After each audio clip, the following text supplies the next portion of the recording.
Fuck all the haters, I'm the greatest alive. That's how I feel, I'm the greatest alive. That's how I feel, I'm the greatest alive. That's how I feel, for real, that's how I feel.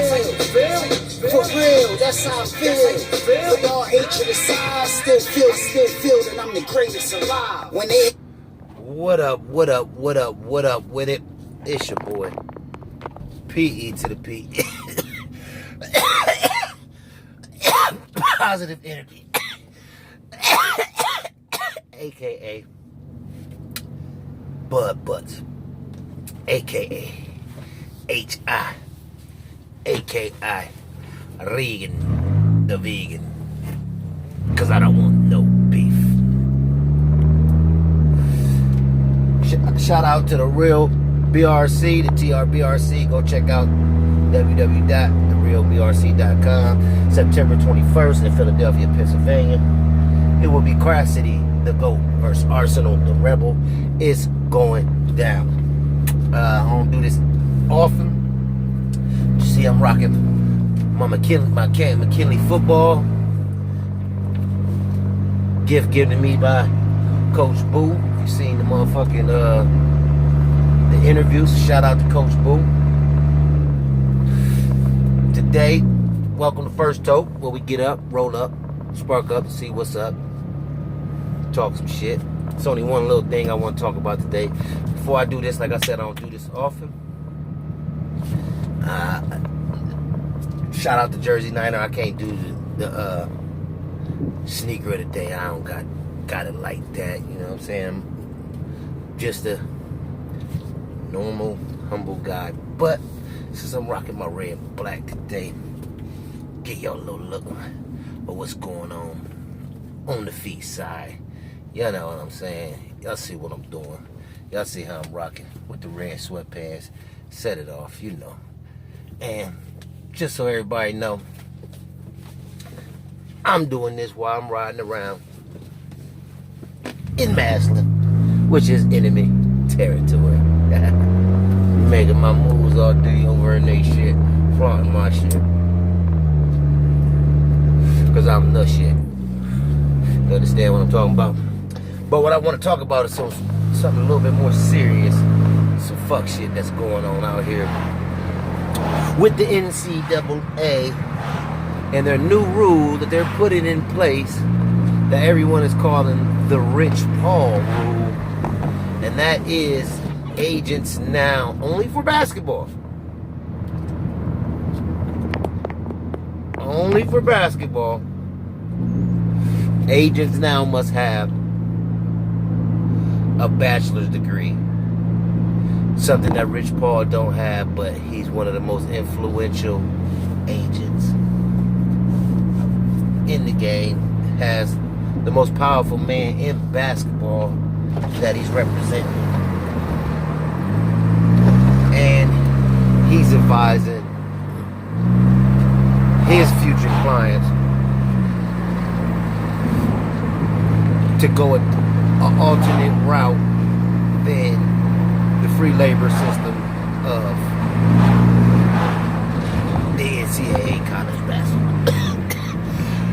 So basically, NCAA said, oh, you want to start steering up away from our free labor, we're going to make it so can't nobody like you.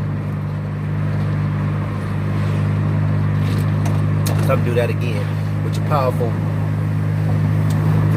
friend who put you on LeBron. Basically, you running LeBron's agency. I mean, you know, it's his shit. He doing this shit, but you know, LeBron he the money behind Clutch Sports Management. They like, and if people can't see that this just reeks of pure racism. That's the thing about racism in America. White people never really want to confront it and talk about it. The only way they talk about it is to backhand defend it and try to tell black people that they're wrong for feeling the way they feel, and that we see things wrong,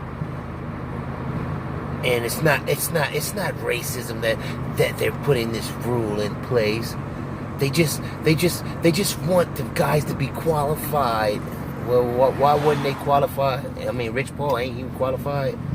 I mean, he been making some real powerful moves that y'all don't like. Like, you know, he got LeBron, so basically y'all eating at his hand when he negotiated LeBron, because he's LeBron. Like, so he got this powerful tool. He know how to use it. He advising clients to better themselves instead of better than the NCAA. Why don't you go overseas for a year, make $1 million, instead of going to make the NCAA however many million they're going to use off your likeness, your appearance, you selling arenas and all that other shit. It's like, why don't they do that for baseball? Like, why is it always the sports that's predominantly black with their players, when the players are predominantly black in these sports, it's all these extra regulations that go on. You can't, like in baseball, you can go straight out of high school and go to the minor leagues, major leagues, and get paid. Tennis, you can go get paid. And all these other golf, you go get paid.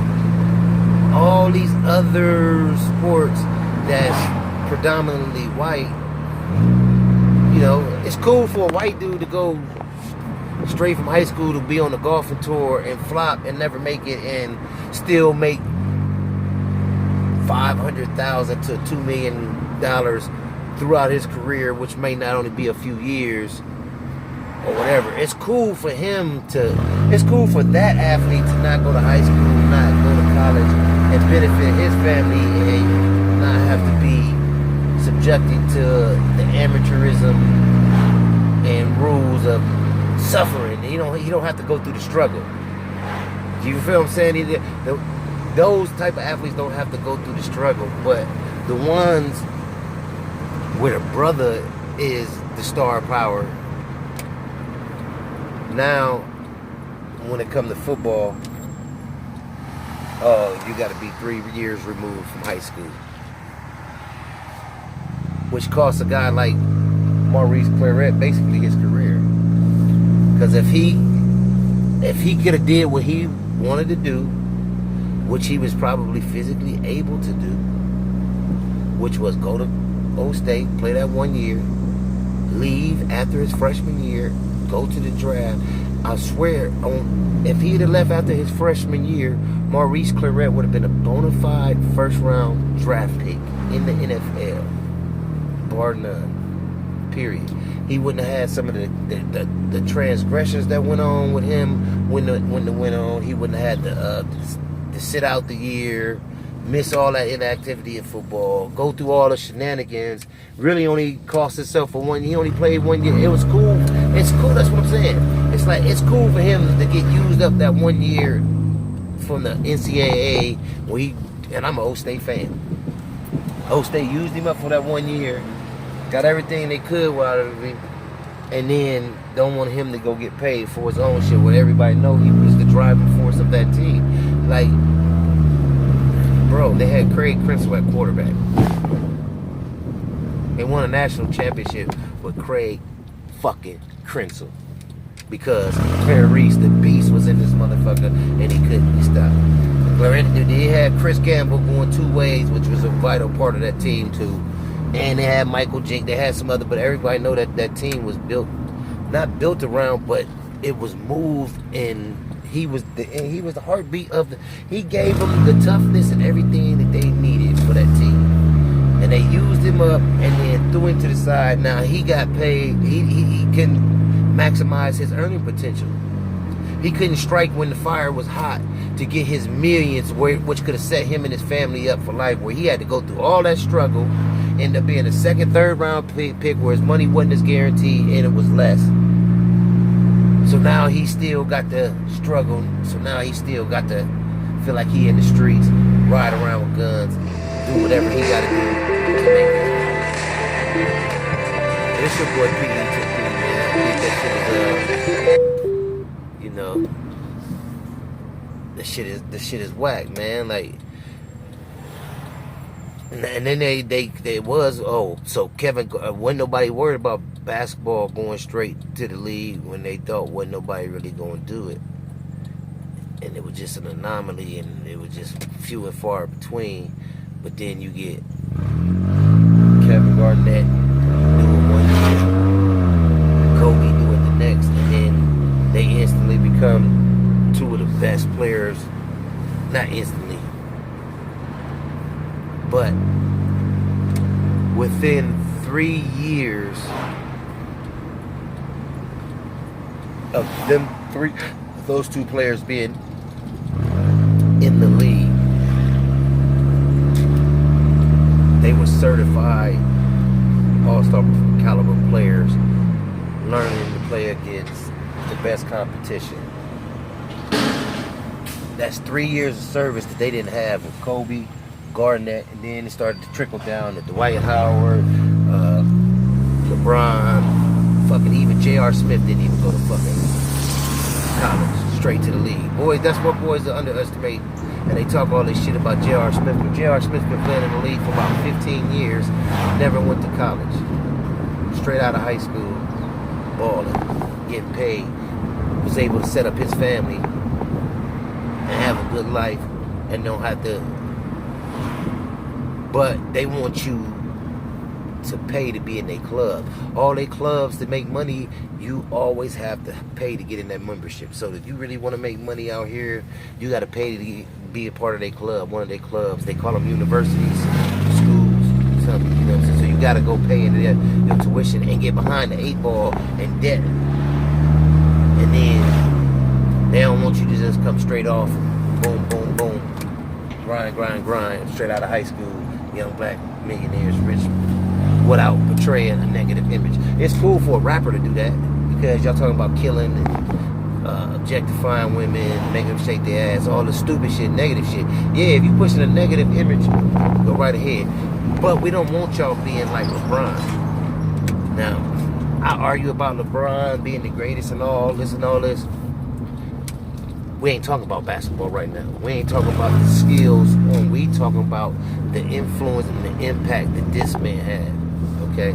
And the way he's showing people to do it. Like, he went from barely even going to school, but he was so talented in basketball. He was undeniable. He got to maximize his project. They tried to bring him down over some fucking jerseys, over a fucking Hummer that was in his mom's name, but everybody knew, bro, I'm about to go to the league. I didn't finish playing. It's over with. Why shouldn't I? What, bro? Y'all is airing my high school games on ESPN, moving them from our high school to college stadiums and filling them out, selling them out. I ain't supposed to get none of that profit. Everybody just supposed to benefit off of me. I ain't supposed to get none of that. I ain't supposed to maximize none of that. I ain't supposed to get a jersey or no Hummer or none of that. But I'm selling out arenas, college arenas, when I'm in high school. They don't like the power that he up, but so he can't win from that. Showed his power on every level he went to, and then he's showing another power by building his school, and his school is doing phenomenal.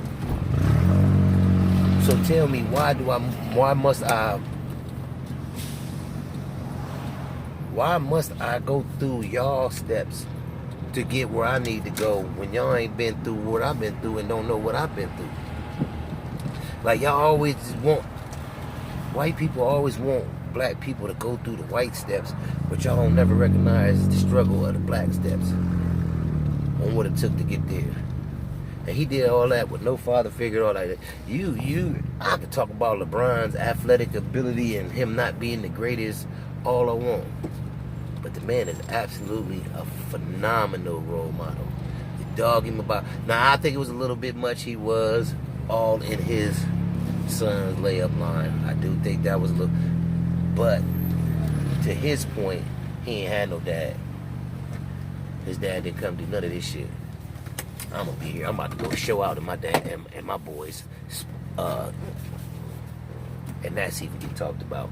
Something like that, bringing attention to his son's game, is even get talked about. It's all because of the power of an African American man moving how he want to move, and not the steps that y'all choose him to move.